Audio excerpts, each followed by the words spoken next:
Ladies and gentlemen, welcome to our 9 p.m. English News Edition. Here are the top stories of this edition. Fruitful talks between the head of state and his Chinese counterparts.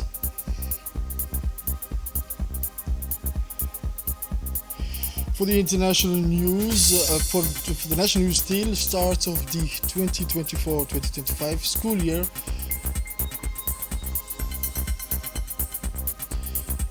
And in Gaza, at least 11 dead following an Israeli attack on a school housing displaced Palestinians. The details in this welcome in our newsroom. At the invitation of his counterpart, Xi Jinping, the head of state, will take part in the 90th summit of the Forum for China-Africa Cooperation from 4th to 6th September. Created at the end of the 2000s, the FOCAC is the main summit meeting between China and Africa, and as such serves as a meeting place for the two parties to define, plan, and adopt strategic cooperation modalities and projects. FOCAC is a summit that takes place every 3 years, but since 2018, its agenda has been expanded to include a major focus on the development and implementation of the Belt and Road, the transcontinental cooperation project initiated by China, with Africa playing a crucial leading role. Under the theme Joining Forces to Promote Modernization, this 90th Forum for China-Africa Cooperation will focus on outlining the general architecture of cooperation between the two orders in the specific field of technical collaboration. This is why it is likely that this 90th summit will result, among other emblematic decisions, in the establishment of a binding process for the transfer of skills and technology between the two parties. Under the aegis of its first magistrate, His Excellency President Ismail Omar Guelleh, the Republic of Djibouti is participating in an efficient manner in the work of this 90th Forum for China-Africa Cooperation. Its well-established culture of reconciling the principles of economic integration with ease and its modern development infrastructure are clear proof of our country's readiness to meet the objectives of this China-Africa summit. However, it is the bilateral audience that it is due to have with his counterpart Xi Jinping that will be at the main stage of the trip by the Djiboutian head of state, His Excellency Ismail Omar Guelleh, to China. Another highlight of President Guelleh's activities on the sidelines of the 90th FOCAC will be his participation in the China-Djibouti Economic Forum in Shanghai. As usual, the head of state, accompanied by a delegation representing Djibouti's private sector, will be taking full advantage of this meeting to make the case for our country a leading geographical platform and multimodal logistic hub to some 500 Chinese economic operators. The President of the Republic, His Excellency Mr. Ismail Omar Guelleh, met his Chinese counterpart Xi Jinping in Beijing on Monday. The meeting was part of his visit to China to take part in the 90th Forum on China-Africa Economic Cooperation, which he arrived at yesterday. The two heads of state began by welcoming the friendly and cooperative relations between their two countries and the special ties between their peoples. President Guelleh took the opportunity to express his gratitude to his counterpart for the moratorium on debt, welcoming the dynamic of exchanges, cooperation, and solidarity between the two nations. Discussion then turned the new project, with both parties keen to establish a fruitful cycle of strategic collaboration. In particular, the audience raised the prospect of cooperation, the construction of housing, and the renovation of Djibouti's first stadium into a sport complex meeting international standards. The Chinese president took the opportunity of this meeting to pay a heartfelt tribute to President Guelleh for his constant commitment to strengthening bilateral relations between the two countries and for his solidarity. Mr. Xi Jinping also took the opportunity to announce that China is now upgrading its relationship with Djibouti to a comprehensive strategic partnership in all areas of cooperation.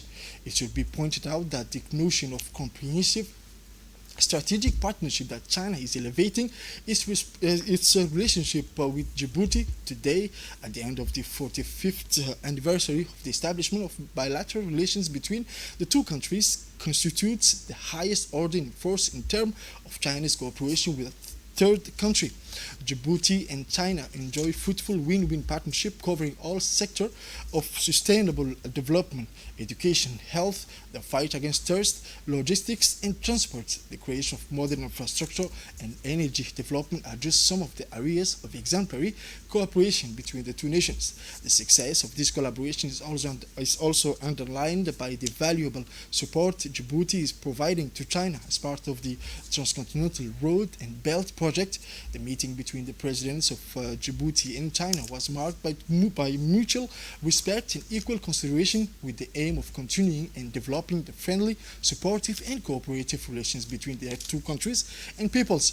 The ties between Djibouti and China are based on shared conviction and ethical values such as respect for the sovereignty of nations, non-interference in internal affairs, and adherence to collaborative projects geared towards shared benefits.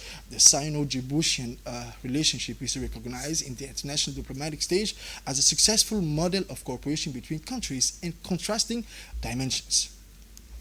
At the end of his meeting with the Chinese President Xi Jinping, Djibouti President Ismail Omar Guelleh and his delegation were received by Kai Kai, a prominent member of the Chinese Communist Party, who said at the outset that Djibouti and the People's Republic of China are bound by a deep friendship and mutual institutional respect. We are ready to work with Djibouti to develop our relations to the benefits of both our peoples.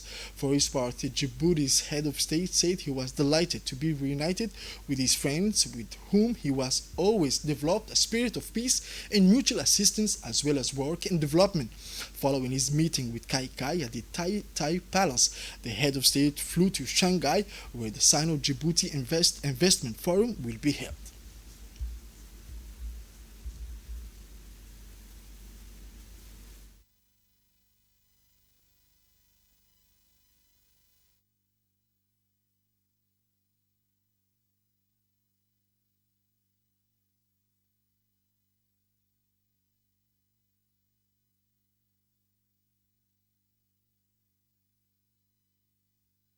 The President of the Republic arrived in Shanghai this afternoon to take part in the tomorrow's Sino-Djiboutian Investment Forum. On his arrival at the airport, the President of the Republic was welcomed by the mayor of Shanghai and several Shanghai officials. Located on China's central coast, Shanghai is the country's largest city as well as an international financial center. Shanghai is famous for its population, considered the most populous city in China with 27 million inhabitants. The President of the Republic, accompanied by a delegation representing Djibouti's private sector, will take full advantage of our country's assessed as a major global logistic hub and platform. During the forum, discussion will also focus on promoting and strengthening relations and strategic partnership between the Republic of Djibouti and the city of Shanghai in different key sectors, notably logistics and ports, especially as the port of Shanghai is ranked as the world's second most efficient port.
At the official invitation of the President of the UAE Federal National Majlis, His Excellency Sakar Rabash, the President of the National Assembly of Djibouti, His Excellency Dileita Mohamed Dileita, began a visit to the United Arab Emirates for the 1st and 5th of this month. The Djiboutian parliamentary delegation was given a warm and fraternal welcome when it got off the plane. The President of the National Assembly, Dileita Mohamed Dileita, was accompanied by a strong delegation made up of MPs Ibrahim Ahmed Abdo Kamil Mohammed, Mahmoud Hassan Farah, Ali Zaid Ahmed, and Arab Affairs Advisor Ali Hamdan Abdou. The first day was devoted to a visit to the Khalifa Burj and the Museum of the Future. Monday, 2nd September saw the start of the new school year in the capital and the return of the lower classes. A total of more than 150,000 pupils from all levels of education have returned to school for the 2024-2025 academic year. The start of this school year began today with the return of the country's basic education. This morning, it was the rush to the halls after the holidays, accompanied by their parents. The pupils were ready for the start of this new year school at the Ani School, the ZPS, the School of Bulaus, and the establishment located in Balbala. The teaching staff, the supervisory and inspection teams were all at their post to welcome pupils to the basic education structures. Pupils in general, technical, and vocational secondary school will be back in school tomorrow, Tuesday, 3rd September. This year, 3 schools in the capital have benefited from extension to accommodate middle school pupils. In the interior regions, 5 primary schools have also been upgraded to basic school status thanks to extension carried out by Manfob. These are the Danan School in the Ali Sabieh region, the Wadi School in Oboh, and the Dugum and Asurat School in the Tajura region.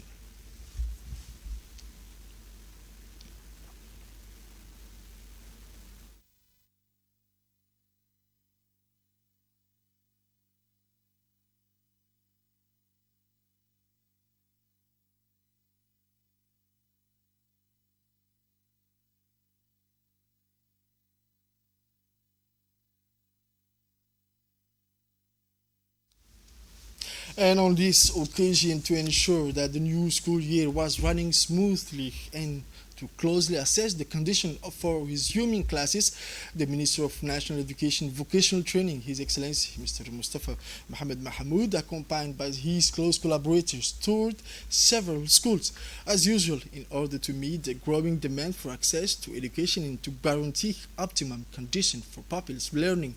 Extensions and renovation work was carried out in schools during the summer. To this end, 10 basic schools were created. 13 schools were extended and 93 classrooms renovated. In addition, 3 new integrated rural schools were opened, demonstrating the government's commitment to bringing education closer to remote communities and guaranteeing education for all. A new school has also been built in Bisiduru, strengthening the education network in the Oboh region. In a letter to all those involved in education, the minister outlined this year's priorities, reaffirming the government's commitment to continually improving the quality of education for all.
This morning, the Djibouti Palace Kempinski was the venue for the closing ceremony of the capacity building training course for the Road Inspection Unit of the Djibouti Road Agency. The ceremony, presided over by the Minister of Infrastructure and Equipment, Mr. Hassan Ahmed Ibrahim, was attended by the Minister of Agriculture, His Excellency Mr. Mohammed Ahmed Awale, the Japanese Ambassador to the Republic of Djibouti, His Excellency Mr. Keiichi Hara, the Director General of ADR, Dr. Mr. Soubane Said Ismail, and the resident representative of JICA Djibouti, Mr. Masayuki Kaneda. The aim of the ceremony was to present the development of the national road network and the establishment of a clear and efficient database of all roads assessed for effective decision making. In his speech, the Minister of Infrastructure and Equipment, Mr. Hassan Ahmed Ibrahim, pointed out that the Republic of Djibouti is paying particular attention to the renovation of its infrastructure, especially its road. Finally, the minister thanked Japan for the excellent relation between the two countries on a number of key projects. The Indonesia-Africa Parliamentary Forum was held from 31st August to 2nd September 2024 at the Bali Grand Yacht, a landmark event organized in the spirit of Bandung. This event aims to strengthen the historic ties in parliamentary cooperation between Indonesia and the African nation in line with the principle established at the 1955 Bandung Conference. The National Assembly of Djibouti was represented by two of its parliamentarians, Mrs. Fatuma and Mr. Hassan Omar.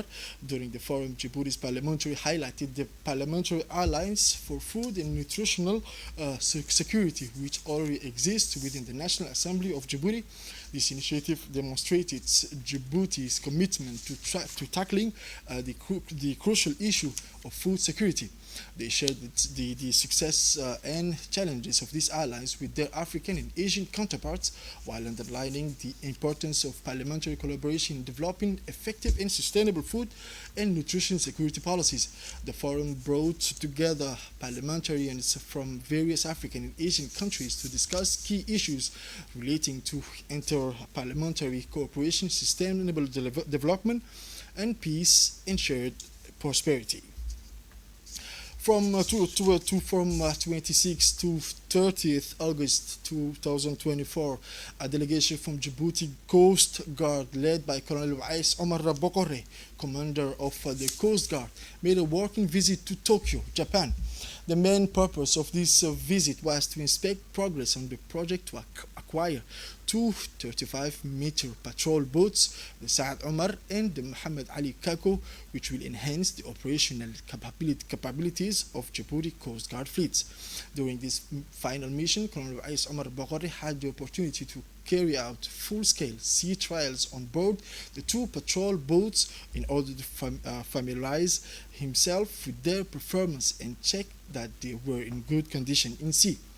The inspection also included a general visit to the two patrol boats to ensure that they had been properly completed and complied with the requirement expressed by the Djibouti Coast Guard.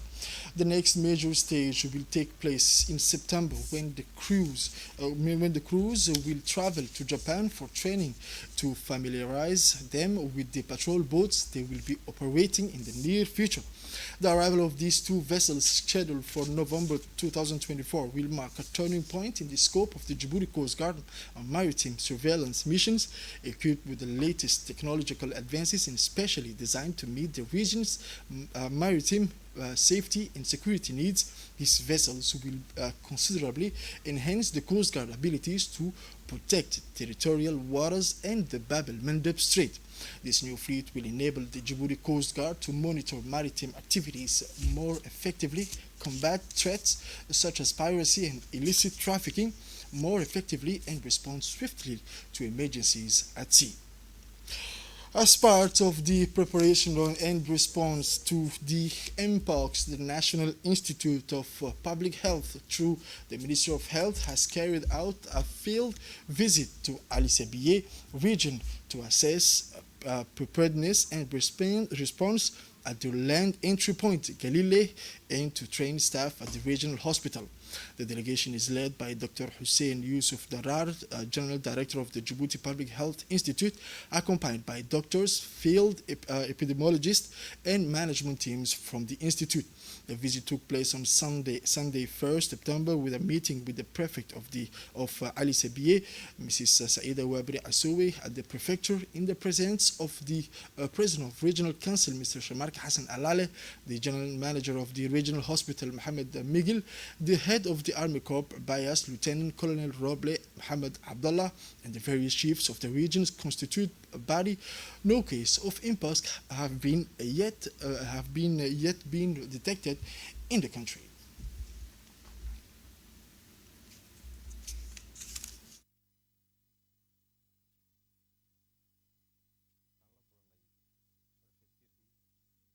Sajog region, the third ordinary General Assembly was held this morning in the conference room at its headquarters.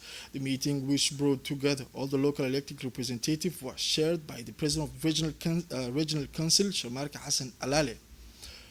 This third General Assembly of the regional body for decentralization was the start of a new political year in regional level. This gathering of regional elected representatives began with a reading of a verse from the Holy Quran, followed by the national anthem. Shortly afterwards, the President of the Regional Council made his opening speech to his colleagues. Each of the participants received a copy of the Regional Council's Regional Development Plan, together with a mission statement in line with the content of the Regional Development Plan. During the ordinary general meeting, the debates presented by some members, the question asked by their colleagues, and their proposal took place in an atmosphere respectful of the spirit of democracy. Continuing their effort to combat smuggling in all its forms, the gendarmerie judicial units have stepped up operation in this area. With this in mind, on the evening of 31st August 2024 at 11 p.m., the gendarmes from the Sheikh Musa Brigade intercepted a vehicle used as a taxi with two people on board at Barwago 2. A search of the vehicle led to the measure of the seizure of 6 cartons of contraband Benson cigarettes and various depigmentants products. The alleged perpetrators of these activities were arrested and taken into police custody, where they admitted their charge the charge against them. At the end of the investigation, they will be brought before the courts to answer for their actions.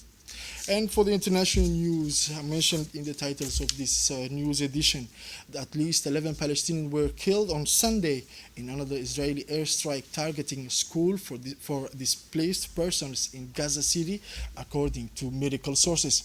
The attack targeted the Safad school in the Al Zaytoun neighborhood of Gaza City. The source said, adding that several people were also injured in the attack. The medical source said that the death toll from the Israeli the bombs of the school had risen from 6 to 11, while several other people were injured and taken to Al Ahli Arab Hospital in Gaza City.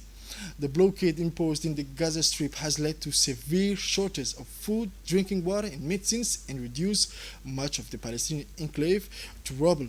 Israel is being prosecuted for the crime of genocide before the International Court of Justice, which has ordered it to cease its military operation in the town of Rafah in the south of Gaza Strip. This is it of this English news edition. Thanks for watching us and have a wonderful evening.